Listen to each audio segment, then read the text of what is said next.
ওহে বিশ্বাসীরা, পাপ হতে পারে, ভুল হতে পারে, অন্যায় হতে পারে, ওই অন্যায়ের উপর অটল থেকো না, আমার কাছে ফিরে আসো। কাম টু ইউর লর্ড, তোমার রবের দরবারে ফিরে আসো, ক্ষমার মতো ক্ষমা চাও, ক্ষমার মতো ক্ষমা চাইলে আমি সব ক্ষমা করে দেব। সুবহানাল্লাহ পড়েন। রব্বুল আলামিন বলেন, ইয়া আইয়ুহাল্লাযীনা আমানু তুবু ইলাল্লাহি তাওবাতান নাসুহা। ও বিশ্বাসীরা, ভুল করেছো, অন্যায় করেছো, পাপ করেছো, জুলুম করেছো, আমার কাছে ফিরে আসো, ক্ষমা চাও। ক্ষমার মতো ক্ষমা চাইলে সব গুনাহ মাফ করে দিতে পারে কে? পাপ নাই, গুনাহ করি নাই, এরকম কেউ আছে? কথা বলেন। কত পাপ করছি কোনো হিসাব আছে? পৃথিবীর কেউ না জানলেও জানে কে? পৃথিবী না জানুক আমি তো জানি, আমি কি পাপ করেছি হায়। আমার পাপের করলে বিচার, বাঁচার আমার নাই উপায়। দয়াময় প্রভু মাফ করো আমায়, মাফ করো আমায়। পড়েন আমিন। আমাদের পাপগুলো ক্ষমা করে কে? চিল্লায় বলেন কে? আল্লাহ ডেকে বলে, গোলাম আমি হলাম গাফিরুয যামব কাবিলুত তাওব। আমার কাজ হলো ক্ষমা করা, আমার কাজ হলো তওবা কবুল করা। শয়তানের কাজ হলো ওয়াসওয়াসা দেওয়া, আমাদেরকে ভুল পথে নিয়ে যাওয়া, আর আমাদের কাজ হলো ভুল করে ফেলা। আল্লাহর কাজ হলো ভুলগুলো মাফ করে দেয়া। আল্লাহ ডেকে বলে, গোলাম তোরা যদি ভুল না করতি, তোরা যদি পাপ না করতি, তোরা যদি অন্যায় না করতি, তোদেরকে ধ্বংস করে দিয়ে এমন একটা জাতি আমি এই দুনিয়ার বুকে তৈরি করতাম, যারা সকালবেলা ভুল করে দুপুরে মাফ চাইতো, দুপুরে ভুল করে রাত্রে মাফ চাইতো, আজকে ভুল করে আগামীকাল মাফ চাইতো, আর আমি আল্লাহ গুনাহগুলো তাদের সব ক্ষমা করে দিতাম। ক্ষমা করে দিতে আল্লাহর বড্ড ভালো লাগে। বান্দা আল্লাহর কাছে বারবার চাক, চোখের পানি ছাড়ুক, এটা আল্লাহ পছন্দ করে। চোখের পানির যে কত পাওয়ার আপনি কল্পনাই করতে পারবেন না। অনুশোচনার চোখের পানি চোখ বেয়ে নাকের ডগা পেয়ে জমিনে পড়ার আগেই আল্লাহ এই বান্দারে মাফ করে দেয়। বিশ্বনবী ডেকে বলে, ও আমার উম্মতেরা শোনো, আল্লাহর কাছে দুনিয়ার মানুষদের দুই ফোঁটা পানি সবচেয়ে প্রিয়। এক হলো জিহাদের ময়দানে রক্তের ফোঁটা, দুই হলো অনুতপ্ত বান্দার চোখের পানির ফোঁটা।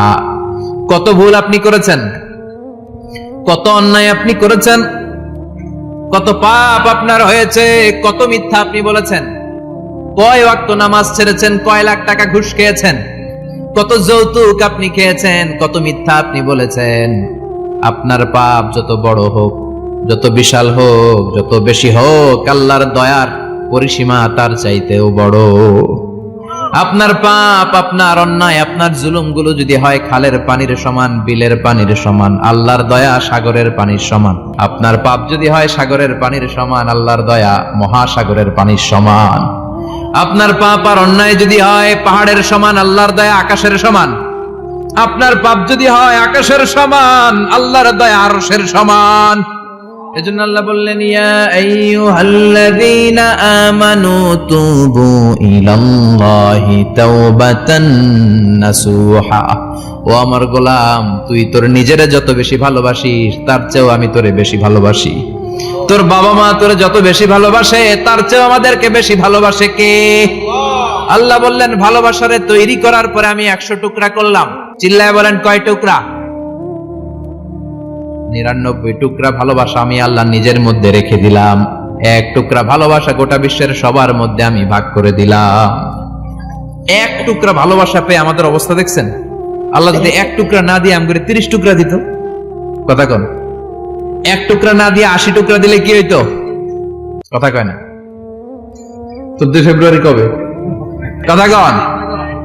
বিশ্ব ভালোবাসা এই দিবসের সাথে মুসলমানদের কোন সম্পর্ক? কোন মুসলমান ঘরের মেয়ে, কোন মুসলমান ঘরের ছেলে 14 ফেব্রুয়ারি এই ওয়ার্ল্ড ভ্যালেন্টাইন দিবস পালন করতে পারে? এগুলোর সাথে আমাদের সম্পর্ক নাই। যাদের মধ্যে কোনো ভালোবাসা নাই, মিল মোহাব্বত নাই, তারা বছরে একটা দিন দেখানোর জন্য পালন করে। আমাদের সারা বছরই তো ভালোবাসা। কথা কন। রাসূল আমার ভালোবাসা, রাসূল আমার আলো আশা, রাসূল আমার প্রেম বিরহের মূল আলোচনা, রাসূল আমার কাজে কর্মের অনুপ্রেরণা। ঠিক কি না? আমার নবীর জন্য আমার ভালোবাসা আছে না নাই? আমার রবের জন্য আমার ভালোবাসা আছে না নাই? আমার মা বাবার জন্য ভালোবাসা আছে না নাই? সবার জন্য সবার ভালোবাসা আছে না নাই? আমগো দিবস লাগবো কেন? আজকেও তো আমগো ভালোবাসা দিবস, কথা কন। প্রতি মুহূর্তে আমাদের ভালোবাসা, এজন্য আমাদের ডেট পালন করা লাগে না। আমরা সব সময় সবারই ভালোবাসি। চিল্লায় বলেন ঠিক কি না? এজন্য আল্লাহ ডেকে বললেন, গোলাম আমি যে তোদের কত ভালোবাসি তোর ধারণা নাই। চোখের পানি ছাড়, গুনার কথা স্মরণ কর, তওবা কর। তওবার মতো তওবা করলে সব গুনাহ মাফ করে দিতে পারে কে? আল্লাহ। বিশ্বনবী বলে আমার কোনো গুনাহ নাই, তারপরেও প্রতিদিন 70 বারেরও বেশি আমি তওবা করি। আল্লাহে ইন্নী আস্তাগফিরুল্লাহ ওয়া আতুবু ইলাইহি আকসার মিন 70 মাররা। Could you imagine that? কল্পনা করছেন কোনদিন যে নবীর গুনাহ নাই, ওই নবী তওবা পড়ে প্রতিদিন 70 বার, আকসার 70 বারেরও বেশি। আমার পড়া দরকার কয়বার? আপনার পড়া দরকার কয়বার? বিশ্বনবী 70 বারের বেশি বললে আমাদের পড়া দরকার কয়বার? আর আমরা প্রতিদিন পড়ি কয়বার? কথা কন। আমাদের ভুল হবে, ভুল হতে সমস্যা নাই, ভুল হওয়াই মানুষের স্বভাব, কিন্তু ভুল হওয়ার পরে ভুলের উপর অটল থাকা যাবে না। শয়তান আর মানুষের মধ্যে এই মৌলিক পার্থক্য। শয়তান ভুল করে ভুলের উপরই আছে, ঠিক কি না? ক্ষমা চায় নাই, কিন্তু আমরা সকালে ভুল করলে দুপুরে মাপ চাই কার কাছে? মৃত্যুর আগ পর্যন্ত আমরা ক্ষমা চাইলে ক্ষমা করে দিবে কে? সব সময় 24/7 তওবার দরজা খোলা, দুইটা সময় ছাড়া। ভালো করে মনে রাখবেন, মুখস্থ ঠোঁটস্থ যেন থাকে। দুইটার সময় তওবা কবুল হয় না। চিৎকার করে বলেন কয় সময়? এক হলো বাদাল গারগারা, গারগারানি যখন আসে, মালাকুল মাউত যখন চলে আসে, মালাকুল মাউতরে যখন দেখে ফেলবেন তখন তওবা কবুল হবে নাকি? কথা কন। ফেরাউনের নাম শুনছেন? ওরা যখন আল্লাহ লোহিত সাগরে ডুবাইয়া পানি খাওয়াইতে লাগলো, পানি খাইতে খাইতে পেটটা হয়েছে এত বড়, আর পানি খাইতে পারেন। এরপর হাত তুলে কয় আনা মিনাল মুসলিমিন। কোরআনের আয়াত, আনা মিনাল, হাত তুলে কয় আমি মুসলমান। ফেরাউন নাই বলে মুসলমান, আমরা যাবো কই? কথা কও। ফেরাউন হাত তুলে কয় আনা মিনাল মুসলিমিন। আল্লাহ কয় টাইম ইজ আপ, দেরি করছস। অনেক সময় দিলাম, অনেক সুস্থ রেখেছি, ক্ষমতা দিয়েছি, দাপট দিয়েছি। তখন যদি ঘাটটা নত করে, মাথাটা নত করে একবার ক্ষমা চাইতি, ফেরাউন তোরেও ক্ষমা করে দিতাম। কিন্তু সময় শেষ হওয়ার পরে আমি মুসলমানদের অন্তর্ভুক্ত বললে কোনো লাভ হবে নাকি? আল্লাহ বলল সময় নাই, সময় শেষ। কারণ মুসা আলাইহিস সালামের চাচাতো ভাই অনেক দাওয়াত দিল, যাকাত দে। কারণকে যাকাত দিব না, এই সম্পদ আমি কামাইছি, আল্লাহ দেয় নাই। মুসা আলাইহিস সালাম বলল তাহলে আযাবের অপেক্ষা কর, আযাব চলে আসে। আল্লাহ বলেন মুসা সেফ জোনে যাও, সরো, এখনই আযাব। ফাখাসাফনা বিহি ওয়া বিদারিহিল আরদ, পুরো ফাইয়ুমের জমিনটার আল্লাহ কাঁপিয়ে দিলেন, আর কারুনকে সহ পুরো সম্পত্তি তার জামিনের ভিতরে দাবিয়ে দিলেন। হাঁটু পর্যন্ত কারুন দেবে যায়, ভাবছে উঠে যাবে। কোমর পর্যন্ত দেবে যায়, ভাবছে উঠে যাবে।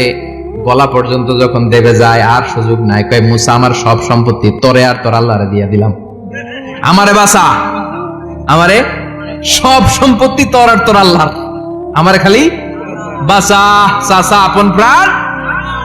আল্লাহ বলে সময় শেষ। তার মানে বাদাল গারগারা তওবা কিন্তু আর কবুল হয়? এই হলো একটা। নাম্বার 2, বাদা তুলুই শামস মিন মাগরিবিহা, প্রতিদিন সূর্য কোন দিক দিয়ে ওঠে? কথা কয় না? পূর্ব দিকে। কিয়ামতের আগ দিয়ে সূর্য আর পূর্ব দিকে উঠবে না, পশ্চিম দিক থেকে উঠবে। যেদিন প্রভাতে পশ্চিম দিক থেকে সূর্য উঠবে, ওই দিন থেকে তওবার দরজাটারে বন্ধ করে দিবে কে? আল্লাহ। তার আগ মুহূর্ত পর্যন্ত জীবনে যত গুনাহ করেছি, অন্যায় করেছি, চোখের পানি ছেড়ে ক্ষমা চাইলে ক্ষমা করবে কে? শয়তান আল্লাহরে চ্যালেঞ্জ দিছে, আল্লাহ তুমি আমারে জাহান্নামে পাঠাবা, আমিও তোমার বান্দা করে লয়ে একসাথে জামাতে ঢুকমু। একা ঢুকবো না, একা যাব না, তোমার বান্দাদেরকে সবগুলারে জাহান্নামী বানায়া তারপরে ঢুকমু। তোমারে চ্যালেঞ্জ দিলাম, একটারও জান্নাতে ঢুকাইতে পারবা? আল্লাহকে তুই আমার চ্যালেঞ্জ দিলি? আমি তো সব রাজার বড় রাজা, মহারাজা, আমার চ্যালেঞ্জ দেশ, এত সাহস পাইলি কই? তুই আজীবন ওয়াসওয়াসা দিয়ে পাপ কাজ করাবি, একদিন তাফসীর মাহফিলে এসে আমার বান্দা ক্ষমা চাবে, আমি মাফ করে দেবো, তুই কি করবি? আজীবন অন্যায় করবে, আজীবন পাপ করবে, জুলুম করবে, একদিন চোখের পানি ছেড়ে আমার কাছে কান্নার মতো কান্না করলে আমি সব গুনাহ মাফ করে দেব। এজন্য আল্লাহ বললেন ইয়া আইয়ুহাল্লাযীনা আমানু তুবু ইলাল্লাহি তাওবাতান নাসুহা, ভুল করেছো, তওবা করো, মাফ করবে কে? সাইয়েদনা আদম আলাইহিস সালাম ভুল করলেন, দুনিয়ায় এসে শত শত বছর কাঁদলেন, কিন্তু ক্ষমা হয় না। আল্লাহরে বললেন, আল্লাহ কি করলে ক্ষমা পাবো বলো? ফাতালাক্কা আদামু মির রাব্বিহি কালিমাতিন ফাতাবা আলাইহি। আল্লাহ বললেন, ও আদম, তোমারে কিছু কালেমা শিখাইয়া দেই, এই কালেমাগুলো দিয়ে আমার কাছে দোয়া করো, ক্ষমা করে দেব। আল্লাহ শিখাইয়া দিলেন, ও আদম, দুই হাত তুলে চোখের পানি ছেড়ে আমার কাছে পড়ো, রব্বানা, পড়েন, রব্বানা যালামনা আনফুসানা ওয়া ইল্লাম তাগফির লানা ওয়া তারহামনা লানাকুনান্না মিনাল খাসিরিন। এটা শিখাই দিয়েছিল আল্লাহ। আল্লাহ, আমি জুলুম করেছি, অন্যায় করেছি, ভুল করেছি, পাপ করেছি, তুমি যদি ক্ষমা না করো, ক্ষমা করার কেউ নাই, ঠিক কি না? আমরাও পাপ করলে এই দোয়াটা পড়ার দরকার আছে না নাই? 5টা শর্ত সাপেক্ষে আমাদের তওবা কবুল করবে কে? তওবা কবুল হওয়ার কিছু শর্ত আছে, 5টা। কয়টা? চিৎকার মেরে বলতে হবে, তওবা কবুল হওয়ার শর্ত কয়টা? 1 নম্বরে হচ্ছে আল ইকরা, acknowledgement. You have to give the acknowledgement that you are the greatest sinner on earth. আপনাকে ঘোষণা দিতে হবে যে আপনি পৃথিবীর সবচেয়ে বড় পাপী। 1 নম্বর শর্ত, আপনি বলেন যে আল্লাহ, আমার চেয়ে বড় পাপী নাই, আকাশের নিচে জমিনের উপরে আমি সবচেয়ে বড় পাপী, এমন কোন পাপ নাই যেটা আমি করি নাই, ঠিক কি না? 1 নম্বরে পাপের ঘোষণা দেন। 2 নম্বরে আন-নাদাম, নাদাম মানে repentance. You have to be repentant for what you have done. আপনাকে অনুতপ্ত হতে হবে, চোখের পানি ছাড়তে হবে। আল্লাহ, আমি লজ্জিত, আল্লাহ আমি নাদান, আমি পিশাচ, আমারে মাফ করে দাও। তার মানে স্বীকার গেলেন কি অন্যায় করেছেন। 2 নম্বরে আপনি অনুতপ্ত হলেন। 3 নম্বরে স্টপ, যেই পাপ করতেছিলেন ওটা থামান। Stop what you have done, যেটা করতেছিলেন আগে থামান। আপনি সুদ খাইছেন, অনুশোচনা আসলো, মাফও চাইতেছেন, আবার সুদও খাইতেছেন, হবে? আপনি ঘুষ খেয়েছেন, তওবা শুরু করলেন, আবার ঘুষও খেয়ে যাচ্ছেন, হবে? থামেন, স্টপ। 3টা গেল। 4 number, to hate what you have done, ঘৃণা করতে হবে, যে পাপটা করেছেন মন থেকে ওই পাপটাকে ঘৃণা করতে হবে। 5 নাম্বার শর্ত হচ্ছে to determine that you never repeat this sin again in your life. আল্লাহর ওয়াদা দেন, কমিটমেন্ট দেন যে আল্লাহ, আমার জীবনে পারতপক্ষে এই পাপ জীবনেও করব না। চিৎকার করে বলেন, ঠিক কিনা? তার মানে আপনি শিকার যান, তারপরে আপনি অনুতপ্ত হবেন, যে পাপ করেছেন থামিয়ে দিবেন, পাপটারে মন থেকে ঘৃণা করবেন, আর আল্লাহরে ওয়াদা দিবেন, আল্লাহ আর করব না। এই 5টা শর্তের আলোকে তওবা করলে জীবনের সব গুনাহ মাফ করে দিবে কে?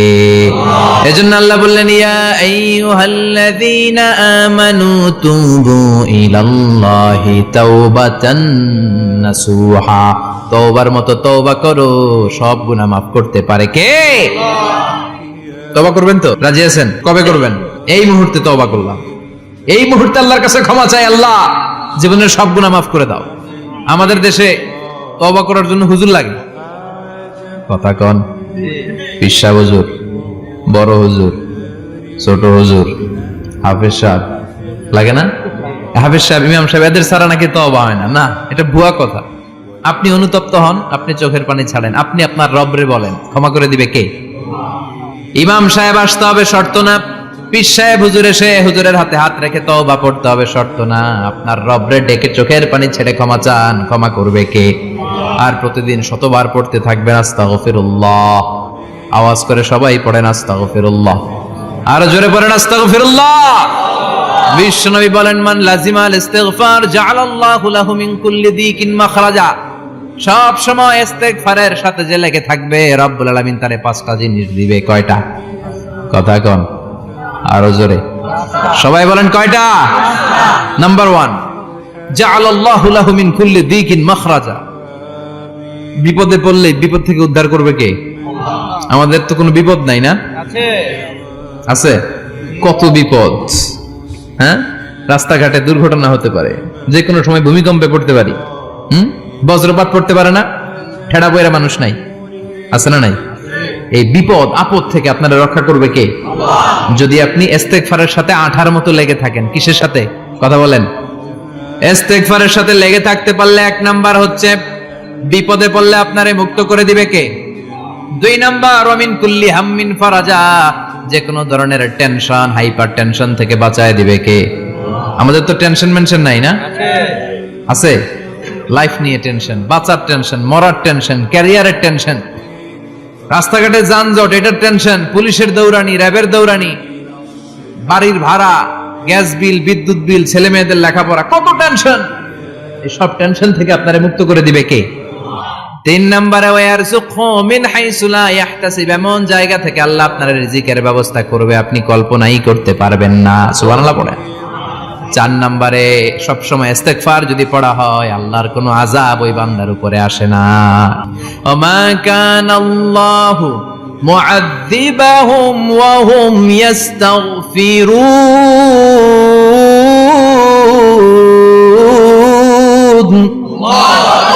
যতক্ষণ আমার বান্দা আমার কাছে ইস্তেগফার পড়তে থাকে আমার কোনো আযাব বান্দারে পাবে না। যতক্ষণ ইস্তেগফার পড়বেন আল্লাহর কোনো আযাব আপনার উপর আসবে না। 4টা গেল। 5 নাম্বার, বারবার ইস্তেগফার পড়লে রফিক ভাই আল্লাহ আপনার মুস্তাজাবুদ দাওয়া বানিয়ে, দোয়া করা মাত্র কবুল করে নেবে কে? আল্লাহ। মুস্তাজাবুদ দাওয়া বুঝেন তো? মানে যিনি হাত তুলতে দেরি কবুল হতে দেরি হয় না। বারবার ইস্তেগফার পড়ে দেখেন যে আপনার দোয়া কেমনে কবুল হয়।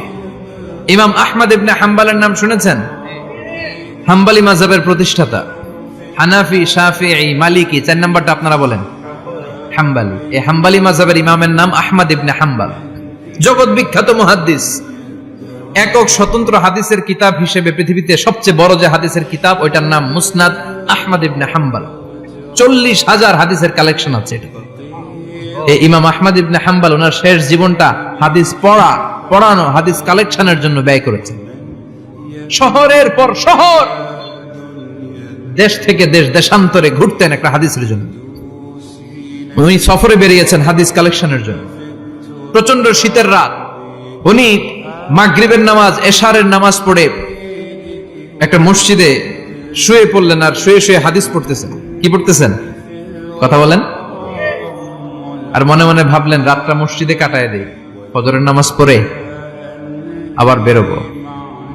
কিন্তু দারোয়ান এসে বলে মসজিদে থাকতে পারবেন না, ওঠেন। দারোয়ান আছে না? কথা কোন? আহমদ ইবনে হাম্বল বললেন আমি শুধু রাতটা থাকতে চাই, আমি তো ফজরেরও মুসল্লি, ফজর নামাজ পড়বো তো এই মসজিদে, আমার থাকতে দাও। দারোয়ান তো দেয় না, কেন? মসজিদে থাকার জায়গা না, যান মিয়া। উনি যে আহমদ ইবনে হাম্বল এটা চিনে নাই, থাকতে দেয়। কি করবে এখন? উনি কাঁথা গুছিয়ে হাদিসের কিতাব নিয়ে কাঁধের মধ্যে ব্যাগ নিয়ে মসজিদ থেকে বেরোয় গেলেন। কি আর করবেন? প্রচন্ড শীত আর কাঁপতেছেন, বুড়ো মানুষ। পথিমধ্যে দেখলেন বাজার একজন খাব্বাজ, শাবুন খাব্বাজ, যুবক রুটি বিক্রেতা। সে রুটি বিক্রি করে, চুলার মধ্যে রুটি সেকে। সে যে সালাম দিল আসসালামু আলাইকুম, যুবক বলে ওয়ালাইকুম আসসালাম। আহমদ ইবনে হাম্বল বলে যুবক আমার যাওয়ার জায়গা নেই, সফরে বেরিয়েছি, খুব শীতে কষ্ট পাচ্ছি, রাতে যদি তোমার এই চুলা থেকে একটু আগুন পোহাই কোনো সমস্যা? যুবক বলে না না সমস্যা না, আহলান ওয়া সাহলান, খোশ আমদেদ, আসেন। আপনি আগুন পোহাইলে আমার সমস্যা কি? সুবহানাল্লাহ পড়েন। আল্লাহ শুকরিয়া করে উনি বসলেন আর আগুন পোহাচ্ছেন। আর খেয়াল করলেন যুবক রুটি বানায় আর পরে আস্তাগফিরুল্লাহ, রুটির দলা বানায় পরে আস্তাগফিরুল্লাহ, খামির বানায় আর পরে আস্তাগফিরুল্লাহ, রুটি নিয়ে উনুনের ভিতরে চুলার ভিতরে সেকা দেয় আর পরে আস্তাগফিরুল্লাহ। দোকানদারের কাছে কেউ আসলেই সে রুটি দেয় আর পরে আস্তাগফিরুল্লাহ। ক্রেতার কাছ থেকে টাকা নিয়ে ক্যাশ বক্সে রাখে আর কি পড়ে? আবার রুটি বানানো শুরু করে আর কি পড়ে? খালি এটাই পড়তেছে। ইমাম আহমদ ইবনে হাম্বল তো অবাক, কিরে এটা আবার কেমন যুবক, খালি আস্তাগফিরুল্লাহ। উনি প্রশ্ন করলেন যুবক ঘটনা কি? আসার পর থেকেই তোমার দেখতেছি তুমি রুটি বানাও, রুটি বিক্রি করো আর পড়ো আস্তাগফিরুল্লাহ, মালাকা ইয়া শাবাব। যুবক বলে আস্তাগফিরুল্লাহ আমার সবচেয়ে বেশি পছন্দের আমল, আমি সব সময় আঠার মতো ইস্তেগফারের সাথে লেগে থাকি আর সব সময় পড়তে থাকি আস্তাগফিরুল্লাহ, আর এর বদৌলতে আল্লাহ আমারে মুস্তাজাবুদ দাওয়া বানিয়ে দিয়েছে। সুবহানাল্লাহ। আহমদ ইবনে হাম্বল তো অবাক, আনতা মুস্তাজাবুদ দাওয়া, তুমি মুস্তাজাবুদ দাওয়া, রুটিওয়ালা। আমি এত বছর হাদিস পড়াই, আমিও তো মুস্তাজাবুদ দাওয়া না, আর তুমি রুটি বেচো বাজারে, তুমি মুস্তাজাবুদ দাওয়া, তুমি দোয়া করলে সব কবুল হয়ে যায়। যুবক বলে নাম আনা মুস্তাজাবুদ দাওয়া, আমি আমার জীবনে যত দোয়া করেছি কবুল করে নিয়েছে কে? আল্লাহ। সব দোয়া কবুল করে নিয়েছে আল্লাহ, একটা দোয়া ছাড়া। কয়টা? আহমদ ইবনে হাম্বলের কৌতূহল, কিউরিওসিটি আরো বেড়ে গেল। কি? সব দোয়া কবুল হয়েছে একটা দোয়া ছাড়া। মাযালিকা দোয়া ইয়া সাহেব, কি সেই দোয়া যুবক এবার বলতে শুরু করলো, আমার জীবনে যে দোয়াটা আল্লাহ কবুল করে নাই সেটা হচ্ছে আমি আল্লাহর কাছে অনেক চেয়েছি, অনেক দোয়া করেছি যে আল্লাহ, শুনেছি এই জামানার সবচেয়ে বড় মুহাদ্দিস, তার নাম নাকি ইমাম আহমদ ইবনে হাম্বল। আল্লাহ তোমার কাছে আমার চাওয়া, আমি যেন এই ইমাম আহমদ ইবনে হাম্বলের দেখে মরতে পারি, আমি যেন ইমাম আহমদ ইবনে হাম্বলের হাতে হাত রেখে মুসাফা করতে পারি আর তার কপালে একটা চুমু এঁকে দিতে পারি। আহমদ ইবনে হাম্বল আবেগপ্রবণ হয়ে গেলেন, চোখের পানি ছেড়ে দিলেন, বললেন, যুবক, তোমার এই দোয়াটাও কবুল হয়ে গিয়েছে। আহমদ ইবনে হাম্বলের দেখার সাক্ষাৎ পাওয়ার জন্য আহমদ ইবনে হাম্বলের বাড়িতে তোমার যাওয়ার দরকার নাই, আহমদ ইবনে হাম্বল তোমার দরবারে ছুটে এসেছে। আনা আহমদ ইবনে হাম্বল মুহাদ্দিসুদ দাহর, আমি নিজেই আহমদ ইবনে হাম্বল। যুবক চোখের পানি ছেড়ে দেয়, আহমদ ইবনে হাম্বল চোখের পানি ছেড়ে দেয়। যুবক চিৎকার মেরে ইমাম আহমদ ইবনে হাম্বলকে জড়িয়ে ধরে, হাতে হাত রেখে মুসাফা করে, কপালের মধ্যে চুমু খায় আর আল্লাহর শুকরিয়া করে বলে, ও ইমাম, আসলে এই দোয়াটাও আল্লাহ আজকে কবুল করে নিল। বিশ্বাস হয়? সবসময় ইস্তেগফার পড়লে আপনার দোয়াগুলোর এইভাবে কবুল করে নিবে কে? এই পাঁচটা জিনিস পাবেন সবসময় যদি ইস্তেগফারের সাথে লেগে থাকেন। রাজি আছেন তো? এজন্য বিশ্বনবী সব সময় নামাজে সালাম ফিরানোর পরে পড়তেন আস্তাগফিরুল্লাহ। কি পড়তেন? তিনবার পড়তেন আস্তাগফিরুল্লাহ, আস্তাগফিরুল্লাহ, আস্তাগফিরুল্লাহ। পড়তে রাজি আছেন? ইনশাআল্লাহ। ইস্তেগফারের অনেকগুলো আলফাজ আছে, সবচেয়ে ছোট ইস্তেগফার হচ্ছে এটা, আস্তাগফিরুল্লাহ, আস্তাগফিরুল্লাহ। আরো আছে আস্তাগফিরুল্লাহ আল্লাযী লা ইলাহা ইল্লা হুয়াল হাইয়ুল কাইয়্যুম ওয়া আতুবু ইলাইহি। বিশ্বনবী বলেন, এই ইস্তেগফারটা যদি কেউ পড়ে, আত-তাওয়াল্লি মিন ইয়াউমিজ যাহাফ, যুদ্ধের ময়দান থেকে পালিয়ে আসা কবিরা গুনাহ। কি গুনাহ? কাফেরদের সাথে যুদ্ধ, আমি তাগড়া যুবক, তলোয়ার নিয়ে নেমেছি, আমার দেহের এক ফোঁটা রক্ত থাকা পর্যন্ত আমি যুদ্ধ চালিয়ে যাব, আমি ফিরে আসতে পারবো না, আইনটা কার? ফিরে আসলে কবিরা গুনাহ। বিশ্বনবী বলেন, যুদ্ধের ময়দান থেকে ফিরে এসেছে এরকম কবিরা গুনাহ অবলম্বনকারীও যদি আস্তাগফিরুল্লাহ আল্লাযী লা ইলাহা ইল্লা হুয়াল হাইয়ুল কাইয়্যুম ওয়া আতুবু ইলাইহি পড়ে, ওই কবিরা গুনাহকারীকেও ক্ষমা করে দিবে কে? পড়তে রাজি আছেন তো?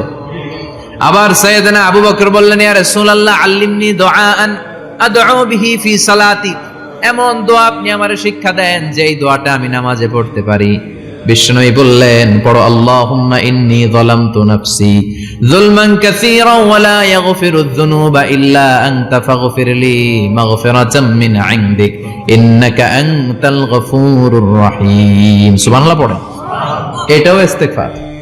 আমরা এটা বলে দোয়া মাসুরা, সালাম ফেরানোর আগে পড়ি না? যেখানেই ক্ষমা চাওয়ার কথা আছে ওইটারই কি বলে? ইস্তেগফার। আল্লাহুম্মা ইন্নী যালামতু নাফসি, আল্লাহ জুলুম করেছি, যুলমান কাসীরা, অনেক জুলুম, ওয়ালা ইয়াগফিরুয যুনুবা ইল্লা আনতা, তুমি ছাড়া এই গুনাহ ক্ষমা করার তো কেউ নাই, ফাগফিরলি মাগফিরাতাম মিন ইনদিক, তোমার দয়ায় আমারে ক্ষমা করে দাও, ইন্নাকা আনতাল গফুরুর রহিম, তুমি হলা ক্ষমাশীল। ঠিক কি না? এটাও ইস্তেগফার, এটাও পড়বেন। আর এই সব ইস্তেগফারের শ্রেষ্ঠ ইস্তেগফারের নাম সাইয়্যিদুল ইস্তেগফার। যত ইস্তেগফার হতে পারে এর মধ্যে সবচেয়ে শ্রেষ্ঠতম ইস্তেগফার নাম কি? কথা কন। বুখারীর বর্ণনা, শাদ্দাদ ইবনে আউস রাদিয়াল্লাহু তাআলা আনহু বর্ণনা করেন, এই সাইয়্যিদুল ইস্তেগফার দিনের বেলা যে পড়বে ওই দিনে মারা গেলে সে জান্নাতি। এই সাইয়্যিদুল ইস্তেগফার রাতের বেলা যে পড়বে ওই রাতে যদি ইন্তেকাল হয় ওই লোকটা জান্নাতি। মুখস্থ আছে না? কার কার মুখস্থ? হাত তুলেন। মাশাআল্লাহ, তাবারাকাল্লাহ, মাশাআল্লাহ, মাশাআল্লাহ। আর যাদের নাই তাদের হোমওয়ার্ক, তাদের আল্লাহুম্মা আনতা রাব্বি লা ইলাহা ইল্লা আনতা খালাকতানি ওয়া আনা আবদুক ওয়া আনা আলা আহদিকা ওয়া ওয়া'দিকা মাস্তাতা'তু আউযু বিকা মিন শাররি মা সানা'তু আবুউ লাকা বিনি'মাতিকা আলাইয়া ওয়া আবুউ লাকা বিযামবি ফাগফিরলি ফাইন্নাহু লা ইয়াগফিরুয যুনুবা ইল্লা আনতা। সুবহানাল্লাহ পড়েন। সুবহানাল্লাহ। আজকে রাতে পড়ছেন, মারা গেলে জান্নাতি। চিল্লায় পড়েন না আল্লাহু আকবার। এজন্য বিশ্বনবী বলেন, আমার আগের গুনাহ মাফ, পরের গুনাহ মাফ, তারপরেও প্রতিদিন আমি 70 বার তওবা ইস্তেগফার পড়ি। আজকে থেকে পড়তে রাজি আছেন তো? ইনশাআল্লাহ। বেশি বেশি ইস্তেগফার পড়া যাবে না? একটু প্রাণ খুলে, দিল খুলে আওয়াজ করে পড়েন তো আস্তাগফিরুল্লাহ। আর জোরে পড়েন আস্তাগফিরুল্লাহ। আবার সবাই পড়েন আস্তাগফিরুল্লাহ। সব সময় তওবা ইস্তেগফার যারা পড়ে তাদেরকে পছন্দ করে কে? সব সময় জিকির করে করে জিহ্বাটারে যারা ভিজিয়ে রাখে তাদেরকেও পছন্দ করে কে? আল্লাহ বলেন ওয়াযকুর রাব্বাকা ফি নাফসিকা তাদাররুআন ওয়া খীফাতান ওয়া দুনাল জাহরি মিনাল কওলি বিল গুদুবি ওয়াল আসাল ওয়ালা তাকুম মিনাল গাফিলিন। সুবহানাল্লাহ পড়ে। আল্লাহ বলেন ওয়াজকুর রাব্বাকা ফি নাফসিক, আল্লাহরে মনে মনে ডাকো। তাদাররুআ ওয়া খীফা, আল্লাহর জিকির করতে আল্লাহ বলেছেন ফি নাফসিক। বুঝতেছেন না অর্থ? ফি নাফসিকা, মনে মনে আল্লাহর জিকিরটা করো। তাদাররুআ ওয়া খীফা, তাদাররুআ মানে বিনয়ের সাথে, with full of humility, submission and humbleness. বিনয়ের সাথে আল্লাহরে ডাকো। ওয়া খীফা, গোপনে গোপনে ডাকো। দুনাল জাহারি মিনাল কওল, চিৎকার চেঁচামেচি করে ডেকো না। কার কথা? আওয়াজ করে জিকির করো না। এই যে আমরা মাহফিলে লা ইলাহা ইল্লাল্লাহ জিকির করে, এটা তালিমান। উদ্দেশ্য কি? তালিমের জন্য আওয়াজ করে জিকির জায়েজ আছে, কিন্তু ব্যক্তিগত জিকিরের যে ইবাদতটা, এটা আস্তে আস্তে হইতে হবে, এটা ভদ্রভাবে হতে হবে, চিল্লাচিল্লি করে নয়। আবার তালিমের জিকির ওইটাও ভদ্রভাবে। ইন্নাল্লাহা জামিল ইউহিব্বুল জামাল, আমার আল্লাহ সুন্দর, আমার আল্লাহর জিকিরের মধ্যেও সৌন্দর্য আছে না নাই? কিন্তু এদেশে জিকিরের ভেতরে লাফালাফি আছে না নাই? বেশি না কম? কি বসেন বসেন, হ্যাঁ বসে যান তো, অনেক ধরনের আছে জিকির। হ্যাঁ বসেন বসেন, বসে যান। হ্যাঁ হাইবার আলী, এটা কি আবার জালালি? তো এই যে ইন্নাল্লাহা জামিল ইউহিব্বুল জামাল, আমার আল্লাহ সুন্দর, আমার আল্লাহর জিকিরের মধ্যেও সৌন্দর্য আছে না নাই? তালিমের উদ্দেশ্যে সবাই মিলে জিকির করা যায়, কিন্তু চিল্লাফাল্লা করা যাবে না, লাফালাফি করা যাবে না, মাথা ডানে বায়ে ঝোলানো যাবে না, ঠিক কি না? কিন্তু লাফালাফির জিকির আছে না নাই? লাফাইতে লাফাইতে, হ্যাঁ গাছের আগায় বাঁশের আগায়। আবার যিনি জিকির পরিচালনা করে ওনার কান্দে যাই ওঠে, আছে না নাই? বিশ্বনবী সাহাবাদের নিয়ে জিকির করছেন, সাহাবারা লাফাতে লাফাতে খেজুর গাছের আগায়। হাদিসে আছে না এটা? বিশ্বনবী সাহাবাদেরকে নিয়ে জিকির করছেন, লাফাতে লাফাতে আবু বকর বিশ্বনবীর কান্দের উপরে। আছে হাদিসে আছে? এটা জিকির নয়। কি সুন্দর দেখেন, ইসলাম বোঝা কত সহজ।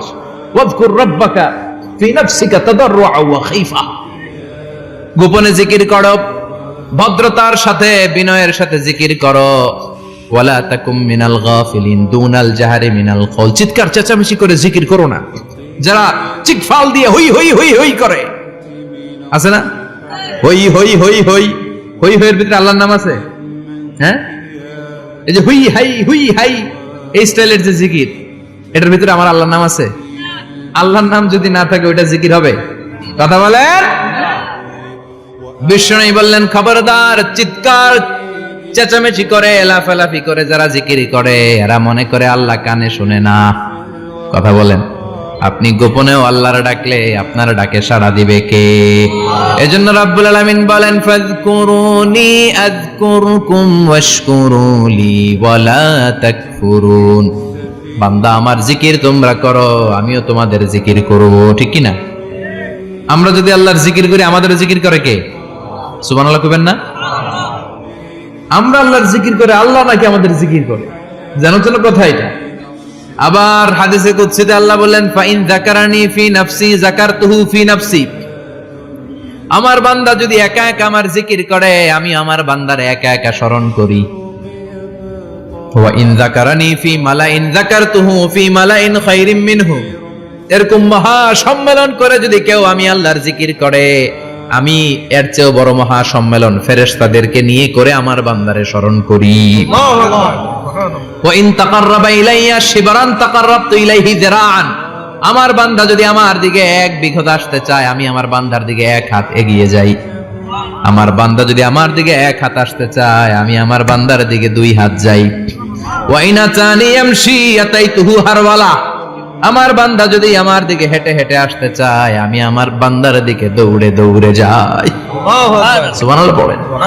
এজন্য বিশ্বনবী বলেন লা ইয়াজালু লিসানুকা রাতবাম মিন যিকরিল্লাহ, আল্লাহর জিকির দিয়ে জিহ্বাটারে ভিজিয়ে রাখবা। কার কথা? চিল্লায় বলেন কার কথা? সবসময় আল্লাহর জিকির করতে রাজি আছেন তো?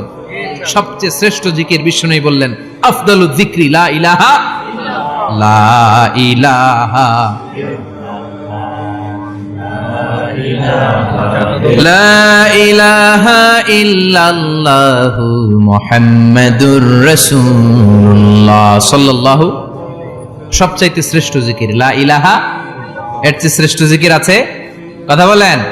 বিশ্বনবী বললেন, মান ক্বালা লা ইলাহা ইল্লাল্লাহ সিদকান মিন কলবিহি, একনিষ্ঠতার সাথে অন্তর থেকে কেউ যদি জীবনে একবার বলে লা ইলাহা ইল্লাল্লাহ, দাখালাল জান্নাহ, তার যদি পাপ থাকে, অন্যায় থাকে, ওই পাপ আর অন্যায়ের শাস্তিগুলার পরে কোনো না কোনো দিন আমার ওই বান্দা জান্নাতে ঢুকবে।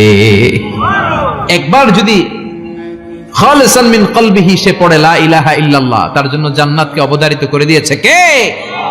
আবার এটার নাম আল্লাহ দিয়েছে কালিমায়ে, কথা বলেন, দরাবাল্লাহু মাসালান কালিমাতান তাইয়িবাতান কাশাজারাতিন তাইয়িবাতিন আসলুহা সাবিতুন ওয়া ফারউহা ফিস সামা। সুবহানাল্লাহ। পবিত্র বাণী এটা কালিমায়ে তাইয়িবা। আবু সাঈদ আল খুদরি থেকে বর্ণিত, মুস্তাদরাকে হাকিম আর সহিহ ইবনে হিব্বানে এসেছে, বিশ্বনবী বলেন, মুসা আলাইহিস সালাম আল্লাহর একবার প্রশ্ন করলেন, ইয়া রাব আল্লিমনি দুআন আদউ বিহি, আপনি আমার এমন একটা জিকির শিক্ষা দেন যে এই জিকির দিয়ে আমি শুধু আপনার জিকির করব, কেউ এই জিকির করতে পারবে না, এই জিকির জানবো শুধু আমি আর জানবেন। কথা কোন? প্রশ্ন করছে কে? হ্যাঁ, কাকে করেছে? আল্লাহ এমন একটা জিকির শিখান যেই জিকির কেউ জানে না, আমি জানবো, আর ওই জিকির দিয়ে প্রাণ ভরে আপনারে ডাকবো। আল্লাহ বললেন, মুসা পড়ো লা ইলাহা লা ইলাহা ইল্লাল্লাহু মুহাম্মাদুর রাসূলুল্লাহ। মুসা আলাইহিস সালাম বললেন, আল্লাহ চাইলাম কি, কইলেন কি? লা ইলাহা তো জাতীয় জিকির, এটা তো আন্তর্জাতিক জিকির, এটা জানে না এমন কেউ নাই, এমনকি হিন্দু ভাইরাও জানে। কথা কন। আল্লাহ আমি তো চাইছিলাম এক্সক্লুসিভ, আমার জন্য স্পেশাল, এর চেয়ে সুন্দর আর কেউ জানবে না, এত সুন্দর একটা জিকির আপনি দিবেন, এটা আমি ডাকবো আপনারে আর আপনি শুনবেন। আল্লাহ বললেন, মুসা এর চেয়ে দামি আমার কাছে নেই। আল্লাহু আকবার। লাউ তাদউ লা ইলাহা ইল্লাল্লাহ ফি কাফা, লা ইলাহা রে যদি মুসা এক পাল্লায় রেখে দাও, ওয়াস সামাওয়াতু সাবউ ওয়াল আরদিন, সাত আকাশ সাত জমিন যদি আরেক পাল্লায় রেখে দাও, লা ইলাহা এক পাল্লায়, সাত আকাশ সাত জমিন আরেক পাল্লায় ওজন যদি দাও, লা রাজাহাত কাফাতু লা ইলাহা ইল্লাল্লাহ, মুসা দেখবা মুহূর্তের মধ্যে লা ইলাহা ইল্লাল্লাহর পাল্লা ভারী হয়ে গেছে। সাত আকাশ সাত জমিন এক পাল্লায়, শুধু লা ইলাহা ইল্লাল্লাহ এক পাল্লায়, মুহূর্তে লা ইলাহার পাল্লাটারে ভারী করে দিবে কে? এটা বিপ্লবী বাণী। আমরা এটার ভিক্ষার মধ্যে লাগাইছি। এখন ভিক্ষা করার সময় লা ইলাহা আছে না নাই? একটা টাকা দিয়া যান আমি গরিব ইনসান, আখিরাতে সওয়াব পাইবেন পাহাড় সমান, একটা টাকা দিয়া যান আমি গরিব ইনসান, আছে না নাই? জুমার নামাজের সময় ভিক্ষা করে একটা টাকা দিয়া যান, আর লা ইলাহার জিকির লগে, আছে না নাই? এটা আমরা ভিক্ষার জিকির বানাইছি, এটা তো বিপ্লবী বাণী। এই বাণীর পক্ষে যারা, তারা ন্যায় আর সত্যের পক্ষে চিল্লায় বলেন ঠিক কিনা? এই বাণীতে যারা বিশ্বাস করে তারা এক আল্লাহর সামনে মাথা নত করে দেয়, গোটা পৃথিবীর কোন শক্তির সামনে ওই মাথা নত হয় না, ঠিক কিনা? এই লা ইলাহা যারা আমরা মানি, আল্লাহ ছাড়া কারোর সামনে মাথা নত করব? কোন শক্তি আমাদের মাথা নত করাতে পারে না। এটা বিপ্লবী বাণী, এটা সংগ্রামী বাণী। এই বাণী এমন বিপ্লব তৈরি করে গোটা বিশ্ব পাল্টে দেয়। এই লা ইলাহার ব্যাখ্যা করেছেন সাইয়্যিদ কুতুব শাহীদ তার তাফসিরে, নাম শুনছেন? কি নাম তাফসিরের? ফি জিলালিল কুরআন। ফি জিলালিল কুরআন লিখে উনি মিশর কাঁপিয়ে দিলেন। তিনি গোটা বিশ্বের জাহালাতকে তার তাফসিরের লেখনীর মধ্যে দিয়ে তুলে এনেছেন। আর বলেছেন, আল্লাহর আইন ছাড়া পৃথিবীর বুকে কোনো আইন চলবে না। তার তাফসির পরে মিশরের সব যুবকরা রাস্তায় নেমে এলো। আন্দোলনের চোটে পুরো মিশরে উত্তাল গণ আন্দোলন। ইনিল হুকমু ইল্লা লিল্লাহ, আল্লাহর জমিনে আল্লাহর আইন ছাড়া কিছু চলবে না। পুরো মিশর টালমাটা, সরকার টালমাটা। সরকার প্রধান ছিল জামাল আব্দুল নাসের, কয়টারে জেলে ভর। কথা কোন? হকের কথা বললেই জেলখানা আছে না নাই? সাইয়্যিদ কুতুব শাহীদের জেলখানায় ভরা হলো। ওনারে জেলখানায় ভরার পরে আন্দোলন আরো 3 গুণ বেড়ে গেল। কায়রোর রাস্তায়, মিশরের রাস্তায় রাস্তায় ইসলাম প্রেমিক, কোরআন প্রেমিক যুবকদের আন্দোলন। পুরো আন্দোলনে মিশর কেঁপে উঠল। মিশর ব্যাপী আন্দোলনের গণজোয়ার। সরকারের অবস্থা খারাপ। সরকার এবার ঘোষণা দিল সাইয়েদ কুতুব শহীদ মিশরের যুবকদেরকে আন্দোলনে ঠেলে দেওয়ার কারণে তাকে মৃত্যুদণ্ড দেয়া হলো, ফাঁসি। যুগে যুগে কোরআনের পক্ষে যারা, এদের কাছে ফাঁসির রশি আছে না নাই? কিন্তু এই ফাঁসির রশিকে তারা থোড়াই কেয়ার করে, চিল্লায় বলেন ঠিক কিনা? ফাঁসি, সাইয়েদ কুতুব শহীদের ফাঁসির রায় দেয়া হলো। আদালত থেকে ফাঁসির রায় বহাল রাখা হলো। যেদিন ফাঁসি দেয়া হবে তার 1 ঘন্টা আগের ঘটনা। কারা কর্তৃপক্ষের নিয়ম অনুযায়ী, জেল কোডের নিয়ম অনুযায়ী জেলখানার যিনি ইমাম আছে না, উনি 1 ঘন্টা আগে আইসা এই কালিমা পড়ায়, যারা ফাঁসি দেয়া হবে এর পড়ায় লা ইলাহা মুহাম্মাদুর। তো সাইয়েদ কুতুব শহীদকে কালিমা পড়ানোর জন্য ইমাম সাহেব আসছে। ফাঁসির বাকি কয় ঘন্টা, এসে বলে সাইয়েদ কুতুব শহীদ আপনি পড়েন লা ইলাহা ইল্লাল্লাহ। সাইয়েদ কুতুব শহীদ বলে আমারে তুই কালিমা শিখাইস না, আমি কালিমা খুব ভালো জানি। যেই কালিমা পড়ানোর কারণে সরকার তোরে বেতন দেয়, ওই কালিমার ব্যাখ্যা করার কারণে সরকার আজকে আমারে ফাঁসি দেয়। তুই কালিমা পড়াস, তোরে টাকার বান্ডিল দেয়, আমি কালিমার ব্যাখ্যা করার কারণে ফাঁসির মঞ্চে দাঁড়াই। চিল্লায় বলেন ঠিক কিনা? তার মানে তোর কালিমা আমার কালিমা এক কালিমা না। এই 2 কালিমার মধ্যে পার্থক্য আছে না নাই? তোর ইমানি চেতনা আমার ইমানি চেতনা এক ইমানি চেতনা নয়। তোরে টাকা দেয়, আমারে ফাঁসি দেয়, তার মানে 2 চেতনা আলাদা। চিল্লায় বলো ঠিক কিনা? এজন্য আল্লাহ ডেকে বললেন গোলাম, এটা বিপ্লবী বাণী। এই কালেমার আন্দোলন যারা করে তারা আল্লাহ ছাড়া পৃথিবীর কাউরে ভয় পায় না। আর তারা চায় কালেমার পতাকা পৃথিবীর মধ্যে যেন পথ পথ করে উড়ে, ঠিক কিনা? বাংলার জমিনে কালেমার পতাকা উড়ুক আমরা চাই কি চাই না? কোনো একদিন এ দেশের আকাশে কালিমার পতাকা উড়বে, সেদিন সবাই খোদাই বিধান পে দুঃখ বেদনা ভুলবে। কোনো একদিন এ দেশের আকাশে কালিমার পতাকা উড়বে, সেদিন সবাই খোদাই বিধান পে দুঃখ বেদনা ভুলবে। চিৎকার করে বলেন ঠিক কিনা? এই কালেমার সমাজ যদি হয়, ওই সমাজে কেউ লাঞ্ছিত হবে না, ওই সমাজে কোনো নারী নিগৃহীতা হবে না, ওই সমাজের কোনো কাজের মেয়েরা ধর্ষিতা হবে না, ওই সমাজে দুর্নীতি থাকবে না, ঘুষ থাকবে না, চাঁদাবাজি থাকবে না, টেন্ডারবাজি থাকবে না। সমাজটারে শান্তি দিয়ে সমৃদ্ধ করে দিবে কে? এজন্য সব সময় জিকির করতে হবে একজনের। চিল্লায় বলেন তিনি কে? আল্লাহ। শ্রেষ্ঠ জিকির হচ্ছে লা ইলাহা ইল্লাল্লাহ। করতে রাজি আছেন?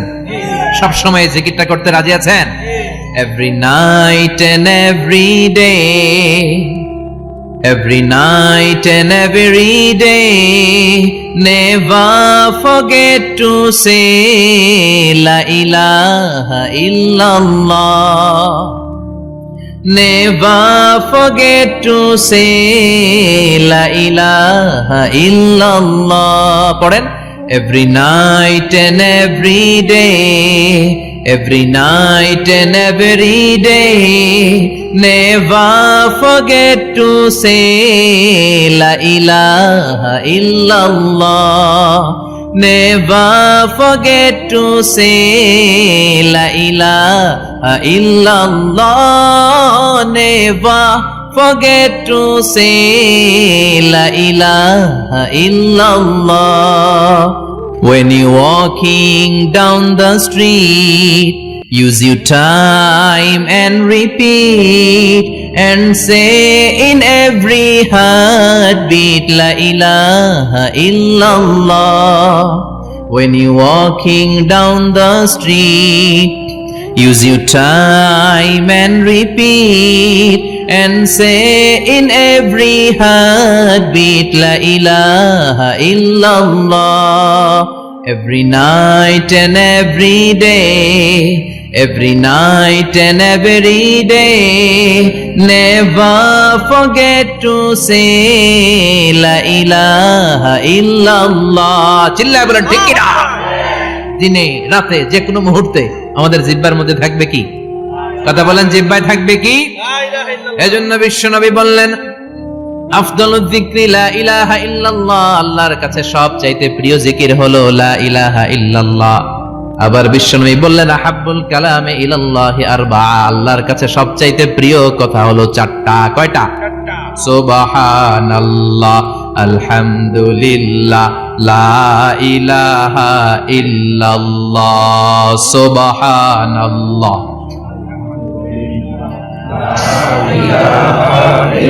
লা ইলাহা ইল্লাল্লাহু মুহাম্মাদুর রাসূলুল্লাহ। সুবহানাল্লাহ পড়েন। চারটা কথা আল্লাহর কাছে সবচেয়ে প্রিয়। একটা হচ্ছে সুবহানাল্লাহ, আরেকটা হচ্ছে আলহামদুলিল্লাহ, আরেকটা হচ্ছে লা ইলাহা ইল্লাল্লাহ, আরেকটা হচ্ছে আল্লাহু আকবার। এই যে শুরুতে তিনটা তাকবীর দিছি, এই তাকবীরটা আল্লাহর প্রিয় কথা আছে চারটায়, চারটার মধ্যে একটা আছে না নাই? আওয়াজ করে পড়েন আল্লাহু আকবার। সবচেয়ে প্রিয় আল্লাহর কাছে এই চারটা কথা। লা ইয়াদুররুকা বিআইয়িহিন্না বাদাতা, বিষ্ণু বললেন এই চারটার যেটা দিয়ে শুরু করতে মন চায় করো, কোনো সমস্যা নেই। সুবহানাল্লাহ পড়েন। এজন্য ফরজ নামাজের পরে এই তাসবিহগুলো পড়বেন। আব্দুল্লাহ ইবনে আমর ইবনে আস তিনি বর্ণনা করেন, আমি বিশ্বনবীকে আঙ্গুলের গিরা দিয়ে এই তাসবিহগুলো পড়তে দেখেছি। রাআইতুন নাবিয়্যা সাল্লাল্লাহু আলাইহি ওয়াসাল্লাম ইয়াকিদু তাসবিহা বিয়ামিনি, আমি বিশ্বনবীর ডান হাতের আঙ্গুলের গিরায় তাসবিহগুলোকে পড়তে দেখেছি। পড়তে রাজি আছেন? ডান হাত তোলেন, এই আঙ্গুলের করের মধ্যে এইভাবে রাখেন, এইভাবে রেখে নামাজের পরেই সুবহানাল্লাহ আলহামদুলিল্লাহ পড়তে রাজি আছেন? সুবহানাল্লাহ 33 বার, আলহামদুলিল্লাহ 33 বার, আল্লাহু আকবার 33 বার পড়তে রাজি আছেন সবাই? আল্লাহ তুমি কবুল করো। ফরজ সালাতের পরে আমরা মুনাজাত দেওয়ার জন্য পাগল হয়ে যাই। আসসালামু আলাইকুম ওয়া রাহমাতুল্লাহ, আসসালামু আলাইকুম ওয়া রাহমাতুল্লাহ, আমিন ইয়া আরহামার রাহিমিন। আসনা নাই? কিন্তু বিশ্বনবী সালাম ফেরানোর পরে সর্বপ্রথম যে আওয়াজটা করতেন সেটা হচ্ছে আল্লাহু আকবার। এরপর 3 বার পড়তেন আস্তাগফিরুল্লাহ, আস্তাগফিরুল্লাহ, আস্তাগফিরুল্লাহ। এরপর আয়াতুল কুরসি একবার। কয়বার? মান ক্বারা আয়াতুল কুরসি দুবুরা কুল্লি সালাতিন মাকতুবা লাম ইয়ামনাহু মিন দুখুলিল জান্নাতি ইল্লাল মাউত। প্রত্যেক ফরজ সালাতের পরে যে একবার আয়াতুল কুরসি পড়ে তার জান্নাতে ঢোকার ক্ষেত্রে আর কোনো বাধা থাকে না, একটা জিনিস ছাড়া, সেটা হচ্ছে মরণ। লোকটা মরে না তাই জান্নাতে যায় না, মরলেই জান্নাতি। সুবহানাল্লাহ, আল্লাহু আকবার। এরপরে 33 বার সুবহানাল্লাহ, 33 বার আলহামদুলিল্লাহ, 33 বার আল্লাহু আকবার। সবশেষে মিলাবেন লা ইলাহা ইল্লাল্লাহ ওয়াহদাহু লা শারীকা লা লাহুল মুলকু ওয়া লাহুল হামদু ওয়া হুয়া আলা কুল্লি শাইইন কাদির। এরপরে পড়তেন আল্লাহুম্মা আনতাস সালাম ওয়া মিনকাস সালাম তাবারাকতা ইয়া যাল জালালি ওয়াল ইকরাম। এরপরে পড়তেন আল্লাহুম্মা লা মানিআ লিমা আ'তাইতা ওয়া লা মু'তিয়া লিমা মানা'তা ওয়া লা ইয়ানফা'ু যাল জাদ্দি মিনকাল জাদ। এরপরে পড়তেন আল্লাহুম্মা ইন্না নাসআলুকাল হুদা ওয়াত তুকা ওয়াল আফাফা ওয়াল গিনা। এরপরে পড়তেন আল্লাহুম্মা আ'ইন্না আলা যিকরিকা ওয়া শুকরিকা ওয়া হুসনি ইবাদাতিক। সুবহানাল্লাহ পড়েন। কত তাসবিহ, কত দোয়া। আবার ফজরের সময় পড়তেন আল্লাহুম্মা বিকা আসবাহনা ওয়া বিকা আমসাইনা ওয়া বিকা নাহইয়া ওয়া বিকা নামুতু ওয়া ইলাইকান নুশুর। সুবহানাল্লাহ পড়েন। এগুলো পড়ে না? আল্লাহুম্মা আমিন ইয়া আরহামার রাহিমিন। কত বড় ডাকাত। ফরজ সালাতের পরে তাসবিহগুলো পড়বেন। কথা বলেন, পড়তে রাজি আছেন সবাই? আর তাসবিহ শেষ হলে দোয়া করেন, সমস্যা নাই। দোয়া করতে হবে কার কাছে? বিশ্বনবী বললেন দোয়া মুখুল ইবাদা, দোয়া হলো ইবাদতের নির্যাস। যার দোয়া নাই ওর কিচ্ছু নাই। দোয়া করেন নাই তো নামাজে কাজ হবে না, দোয়া করেন নাই রোজায় কাজ হবে না। কথা কন। আর দোয়া মুখুল ইবাদা, দোয়া হচ্ছে ইবাদতের নির্যাস। আবার তিরমিজির বর্ণনায় বললেন আর দোয়া হুয়াল ইবাদা, দোয়াটাই নাকি ইবাদত। দোয়াটা ইটসেলফ এইটাই ইবাদত। নামাজ যেমনি ইবাদত, রোজা যেমনি ইবাদত, হাত তুলে যে দোয়া করলেন এইটাও ইবাদত। সুবহানাল্লাহ পড়েন। এটা মুমিনের ওয়েপন, সিলাহুল মুমিন। সাপ্লিকেশন, দোয়ার ইংরেজিতে বলে সাপ্লিকেশন। সাপ্লিকেশন is the weapon of believers, এটা বিশ্বাসীদের অস্ত্র। সবকিছুর কারামতি যেখানে শেষ, দোয়ার কারামতি ওইখানে। এরকম অনেক শুনবেন ক্যান্সারে আক্রান্ত, দুরারোগ্য ব্যাধি, বাংলাদেশের চিকিৎসা শেষ, ইন্ডিয়া গেছে, কয় বাঁচবো 3 মাস। কয় মাস? এরপরে 7 বছর বাইসা ছিল। কেমনে বাঁচলো? কেমনে? দোয়া। দোয়ার পাওয়ার আছে না নাই? তবে দোয়াটা দোয়ার মতো হতে হবে। সিনসিয়ার দোয়া ইজ লাইক এ মিসাইল। একনিষ্ঠ দোয়া এটা মিসাইলের মতো। মিসাইল হামলা করলে ইঞ্চি ইঞ্চি যেখানে মিসাইল বোমাটা পড়ার কথা ঠিক ওখানে পড়বে। ড্রোন হামলা করলে ঠিক ওখানে, ব্যালিস্টিক ক্ষেপণাস্ত্র নিক্ষেপ করলে লক্ষ্য বস্তু যেমনি ভিত করে, তেমনি দোয়ার মতো দোয়া করলে মুহূর্তেই দোয়া কবুল হয়ে যায়। আমরা দোয়ার মতো দোয়া করতে জানি না, কেমন করে দোয়া করতে হয় আমাদের জানা নাই, এজন্য দোয়াও কবুল হয় না। চিল্লায় এখন ঠিক কিনা? কিন্তু আল্লাহ ওয়াদা দিয়েছেন, উজিবু দাওয়াতাদ দাঈ ইযা, আমার বান্দা দোয়া করলে আমি দোয়া কবুল করি, আমার বান্দা চাওয়া মাত্রই আমি কবুল করে নেই। সুবহানাল্লাহ পড়েন।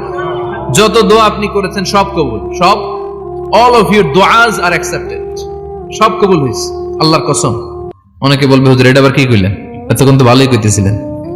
সব দোয়া আবার কবুল হয় কেমনে? আমি তো জীবনে কত কিছু চাইলাম, কত কিছু তো পাই নাই। আছে না এরকম? অনেকে অনেক পেরেশান, আফসোস করে, হুজুর চাইলাম আল্লাহ দিল না। 4টা মাইয়া, এবার কাবা ধরে চাই আইছি পোলার কথা, এটাও হইছে মাইয়া। আছে না নাই? 5টা ছেলে হইছে, মেয়ের জন্য বুকটা হাহাকার। হজে যে আরাফাতের ময়দানে চেয়ে আসলাম, এইবারও হইছে আর একটা পোলা। আছে না নাই? কত কিছু চাইলাম, পাইলাম না, হুজুর দিল না আল্লাহ। বলে না আপনার সব দোয়া কবুল, তবে কবুল হওয়ার 3টা সিস্টেম আছে। কয়টা? কয়টা? আপনি যত দোয়া করছেন সব কবুল, কারণ আল্লাহর কাছে কিছু চাইলে আল্লাহ ফিরায় দিতে জানে না। সুবহানাল্লাহ কোন? চাওয়া মাত্রই আল্লাহ বলে অ্যাকসেপ্টেড, যা কবুল, দিব দিব না এটা বলতে জানে না, চাওয়া মাত্রই বলে দিব। 3 সিস্টেম। নাম্বার 1, আপনি আল্লাহর কাছে দোয়া করলেন, চাইলেন, আল্লাহ বলে দিব, বলেই তিনি দিয়ে দেন আর আপনি খুশি হয়ে যান, পেয়ে গেলেন। নাম্বার 2, আপনি আল্লাহর কাছে দোয়া করলেন, চাইলেন, তখনও আল্লাহ বলে দিব, তবে এখন না, সবুর, একটু পরে দিব। কখন দিলে আমার জন্য ভালো, আমার চেয়ে ভালো জানে কে? পরে দিবে। নাম্বার 3, চাইলেন, দোয়া করলেন, আল্লাহ তখনও বলে দেব, তবে এখনো না, পরেও না, কিয়ামতের দিন যেদিন বিপদে পড়বে ওই দিন দেব। যেদিন তোর বাবা তোরে চিনবে না, তোর মা তোরে চিনবে না, বন্ধু বন্ধুরে চিনবে না, পীর সাহেব মুরিদরে চিনবে না, মুরিদ পীর সাহেবরে চিনবে না, ইমাম সাহেব মুসল্লিরে চিনবে না, মুসল্লি ইমাম সাহেবরে চিনবে না, কেউ কাউরে চিনবে না। ওই কঠিন দিনে তোরে আমি বাঁচাইয়া দেব। তাই দোয়া যা করছেন ছোটবেলা থেকে আজকে পর্যন্ত, লস হয়েছে না লাভ? লস না লাভ? এজন্য বেশি বেশি দোয়া করার দরকার আছে না নাই? জীবনে যদি কোনো নেক আমল থাকে, ওই নেক আমল দিয়ে যদি আল্লাহর কাছে দোয়া করেন, দোয়া কবুল করে নিবে কে? তবে নেক আমলটা হইতে হবে শুধুমাত্র আল্লাহর সন্তুষ্টির জন্য। প্রত্যেকের জীবনেই কিছু আমল আছে যেটা লোক দেখানো করে, আছে না নাই? আবার কিছু আমল আছে আল্লাহরে খুশি করার জন্য করে, আছে না নাই? কথা বুঝতে পেরেছেন? রাত্রিবেলা যাচ্ছেন, কেউ নাই, রাস্তায় হঠাৎ দেখলেন মসজিদ, পাশে লেখা বড় করে দান বাক্স, পকেট থেকে কচকচে 1000 টাকার নোটটা ওইখানে ঢেলে দিলেন দান বাক্সের ভিতরে। কেউ দেখে নাই, দেখছে কে? আল্লাহ। এটা পৃথিবীর কাউরে দেখানোর জন্য দিছিলেন? এই দানটা আল্লাহর কাছে প্রিয়। গোপন দান আল্লাহর রাগকে কমিয়ে দেয়। সুবহানাল্লাহ বলেন। আল্লাকা সিররুন ইনদাল্লাহ বাইনাকা আনতা ওয়া বাইনাল্লাহ, আল্লাকা সাদাকাতুন তাখফা লা ইয়ালামুহা ইল্লাল্লাহ, আল্লাকা সিররুন ইনদাল্লাহ বাইনাকা আনতা ওয়া বাইনাল্লাহ, আল্লাকা সাদাকাতুন তাখফা লা ইয়ালামুহা ইল্লাল্লাহ। সুবহানাল্লাহ বলেন। সুবহানাল্লাহ। আল্লাকা সিররুন ইনদাল্লাহ, তোমার আর তোমার রবের মাঝে এমন কোন গোপন জিনিস আছে নাকি যেটা আল্লাহ ছাড়া কেউ জানে না? তোমার কোনদিন কোন গোপন দান আছে নাকি যেটা আল্লাহ ছাড়া কেউ দেখেনি? ওই দানটা আল্লাহর কাছে প্রিয়। চিল্লায় বলেন ঠিক কি না? এরকম কোন গোপন আমল দিয়ে যদি আপনি আল্লাহর কাছে ওসিলা করে দোয়া করেন, আল্লাহ ওই কঠিন বিপদের দিনে আমলটা করছিলাম শুধু তোমার দেখানোর জন্য, এর ওসিলায় বাঁচাও, বাঁচাবে কে? আল্লাহ। বুখারীতে একটা হাদিস আছে, সালাসাতুন ফিল গার, বনি ইসরাইলের 3 লোক সফরে বেরিয়েছে, মরুভূমির সফর, মাঝখানে তুফান, কই যাবে, কই বাঁচবে, দৌড়াদৌড়ি শুরু। দৌড়াতে দৌড়াতে এক পাহাড়ের গুহার ভেতরে আশ্রয় নিয়েছে। গুহা চিনেন তো? পাহাড়ের গুহা। আশ্রয় নেওয়ার সাথে সাথেই বৃষ্টির পানির ঝাপটায় পাহাড়ের উপর থেকে বিশাল এক পাথর খণ্ড এসে পাহাড়ের গুহার মুখটা বন্ধ করে দিয়েছে, বন্ধ, অন্ধকার। এরা পড়ছে বিপদে, হায় হায় বাঁচার জন্য ঢুকলাম, এখন দিই মরণ। ঢুকছিল কি জন্য? এখন মরণ। বিশাল পাথরের খণ্ড এসে গুহার রাস্তাটা বন্ধ করে দিয়েছে। তিনজন গায়ে যত শক্তি ছিল ধাক্কায়ও পাথর সরাইতে পারে না। হায় হায়, অক্সিজেন ভিতরে যা আছে আধা ঘন্টা শেষ হয়ে যাবে, কি করে বাঁচবো? বাঁচার উপায় নাই। চিল্লা ফাল্লা শুরু হয়ে গেল, কান্নাকাটি শুরু। একজন বলে, তোমাদের জীবনে কার কি নেক আমল আছে, যেই নেক আমলটা আল্লাহর ভয়ে করছিল ওইটার ওসিলা দিয়ে দোয়া করে দেখো কিছু হয় কিনা। সুবহানাল্লাহ কোন, এটাই উপায়। একজন হাঁটু গেড়ে চোখের পানি ছাড়া শুরু করছে, আর দোয়া শুরু করছে, আল্লাহ আল্লাহুম্মা কানাত লি আবাওয়ান শাইখান কাবীরান, আল্লাহ আমার বাবা মা ছিল বৃদ্ধ বৃদ্ধা, আমি পেশায় রাখাল, সারাদিন ছাগল চড়িয়ে রাত্রিবেলা দুধ আনতাম, সবার আগে আব্বা আম্মারে দিতাম, এরপরে আমার ছেলে মেয়ে, এরপরে স্ত্রী।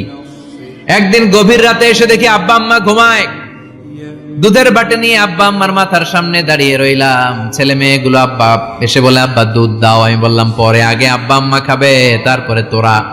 ছেলে মেয়েগুলো কান্না জুড়ে দিল, আমি দেই নাই। ফজর পর্যন্ত দাঁড়িয়ে রইলাম। ফজরের আগ দিয়ে আব্বা আম্মা ঘুম থেকে উঠে দেখে তো আমার অবাক, কিরে বাবা দাঁড়িয়ে কেন?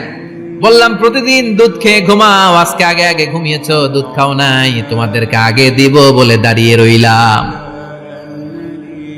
আল্লাহর ডেকে বলে, আল্লাহ ওই দিন সারা রাত দুধের বাটি নিয়ে মা বাবার শিওরে আমি দাঁড়িয়েছিলাম, ফজরের সময় আব্বা আম্মারে দুধ খাওয়ালাম, তারপরে ছেলে মেয়েদেরকে দিয়েছিলাম, তারপরে স্ত্রীর মুখে দিয়েছিলাম। ও মাবুদ, ওই দিনের এই কাজটা আমি দুনিয়ার কাউরে খুশি করার জন্য করি নাই, শুধুমাত্র তোমার খুশি ছাড়া।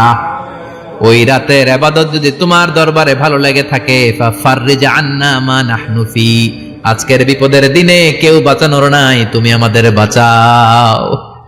ফানফাজারাত, মুহূর্তের মধ্যে 1/3 বিশাল পাথর খণ্ডটা 1/3 ডান দিকে সরে যায়, এক পাশে সরে যায়। সামান্য আলো বাতাস ঢুকতে আরম্ভ করলো। এখন বাতাস ঢুকে এখন বেঁচে থাকতে পারবে এই নিশ্চয়তা হয়েছে। সুবহানাল্লাহ কোন। এবার সে বলল, ভাই তোর কি আমল আছে বল।